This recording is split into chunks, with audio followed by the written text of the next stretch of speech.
நெடுவாசல் திட்டத்திற்கு எதிர்ப்பு தெரிவித்தும் டெல்லியில் போராட்டம் நடத்தி வரும் விவசாயிகளுக்கு ஆதரவாகவும் சென்னை மெரினா கடற்கரையில் இளைஞர்கள் போராட்டத்தில் ஈடுபட போவதாக சமூக வலைதளங்களில் தகவல்கள் வெளியான நிலையில் அங்கு போலீசார் பாதுகாப்பு பணியில் ஈடுபடுத்தப்பட்டனர். இது தொடர்பாக சென்னை மாநகர துணை ஆணையர் பாலகிருஷ்ணனுடன் நமது செய்தியாளர் தமிழரசி நடத்திய நேர்காணலை தற்போது பார்க்கலாம்.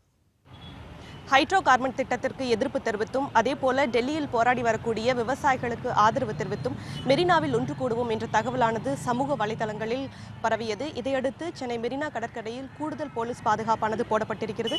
இது தொடர்பான கூடுதல் தகவல்களை துணை ஆணையர் பாலகிருஷ்ணன் அவரிடம் கேட்கலாம். வணக்கம் சார், இங்கே எவ்வளவு போலீசார் பாதுகாப்பு பணியில் ஈடுபட்டிருக்காங்க? யார் யாரெல்லாம் இந்த பாதுகாப்பு பணியில் ஈடுபடுத்தப்பட்டிருக்கு? மெரினா கடற்கரையை பொறுத்த வரைக்கும் இந்த காந்தி ஸ்டாச்சு, அப்புறமா லைட் ஹவுஸ் பகுதியில் ஆரம்பித்து நேப்பியர் பிரிட்ஜ் வரைக்கும் ஆன பகுதிகளில் காவல்துறை பாதுகாப்பு போடப்பட்டுள்ளது. இன்று காலையிலிருந்து சமூக வலைதளங்களில் மெரினாவில் போராட்டம் நடத்த இருப்பதாக ஒரு சில தகவல்கள் பரவியதை வைத்து பாதுகாப்பு ஏற்பாடுகள் செய்யப்பட்டுள்ளன. ஏற்கனவே இங்கே மெரினா பீச்சில் ஒரு முக்கியமான பகுதியாக இருப்பதால் பாதுகாப்பு இருந்து வருகின்றது. இன்றைக்கு இந்த தகவலின் அடிப்படையில் பாதுகாப்பு அதிகப்படுத்தப்பட்டுள்ளது. இதுவரை அது மாதிரியான நிகழ்வு எதுவும் இல்லை. தொடர்ந்து கண்காணித்து வருகின்றோம். கைது நடவடிக்கைகள் ஏதாவது மேற்கொள்ளப்பட்டிருக்கா? அது மாதிரி எதுவும் இல்லை. இதுவரைக்கும் இந்த போராட்டம் நடைபெறாதனால இதுவரைக்கும் கைதுகள் எதுவும் செய்யப்படவில்லை. இங்கே இருக்கக்கூடிய, அதாவது இங்கே ஒரு சுற்றுலா தலமாகவும் மெரினா கடற்கரை விளங்கி வருது. இந்த மாதிரியான கூடுதல் போலீஸ் பாதுகாப்பு, இங்கே வரக்கூடியவர்களுக்கு சோதனைக்கு, அதாவது ஐடி கார்டு சோதனை, இந்த மாதிரியெல்லாம் நம்ம பண்ணுறோம். இது அச்சுறுத்தலை ஏற்படும் வகையில் அமையாதா?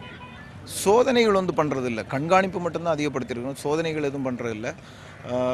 எந்த அளவுக்கு போராட்டம் அனுமதிக்கப்படாத இடங்களில், இது மாதிரியான மெரினா பீச் போன்ற இடங்களில் நடத்துவதற்கு அனுமதிப்பது இல்லையோ அதே அளவுக்கு பொதுமக்கள், கேளிக்கைக்காக வரக்கூடிய பொதுமக்கள், சுற்றுலா பயணிகள் எந்தவித சிரமமும் இல்லாமல் வந்து செல்வதற்கும் உரிய வழிவகைகளை செய்துள்ளோம். ஆகவே சுற்றுலா பயணிகள் எந்தவித பயமும் இல்லாமல் எப்போதும் போல வந்து செல்லலாம். அதற்கு எந்தவித தடையும் இல்லை. எந்த அசௌகரியமும் ஏற்பட்டால் அதை சரிப்படுத்துவதற்கு நாங்கள் உரிய நடவடிக்கை எடுப்போம். இந்த பாதுகாப்பானது இன்னும் எத்தனை நாட்களுக்கு நீட்டிக்கப்பட இருக்கு? இது தொடர்பான தகவல்கள் மெரினா பீச்சை பொறுத்த வரைக்கும் ஏற்கனவே சொன்னது போல முக்கியமான பகுதியாக இருப்பதால் தொடர்ந்து காவல்துறை பாதுகாப்பு இருக்கும். இதுபோன்ற தகவல்கள் வெளியாகக்கூடிய நேரத்தில் கண்காணிப்பு அதிகப்படுத்துவோம். இந்த மாதிரி சமூக வலைத்தளங்களில் தகவல் பரப்புவோர் மீது ஏதாவது நடவடிக்கை ஏதாவது இருக்கு? தவறான தகவல்களை பரப்பி சட்டம் ஒழுங்கு பிரச்சனை ஏற்படக்கூடிய வகையில் நடந்தால் கண்டிப்பாக நடவடிக்கை எடுப்போம். நன்றி சார். சமூக வலைத்தளங்கள் மூலியமாக தவறான தகவல்கள் பரப்புவோர் மீது கடுமையான நடவடிக்கை எடுக்கப்படும் என துணை ஆணையர் தெரிவித்திருக்கிறார். ஒளிப்பதிவாளர் செந்திலுடன் தமிழரசி, நியூஸ் 18 தமிழ்நாடு, சென்னை.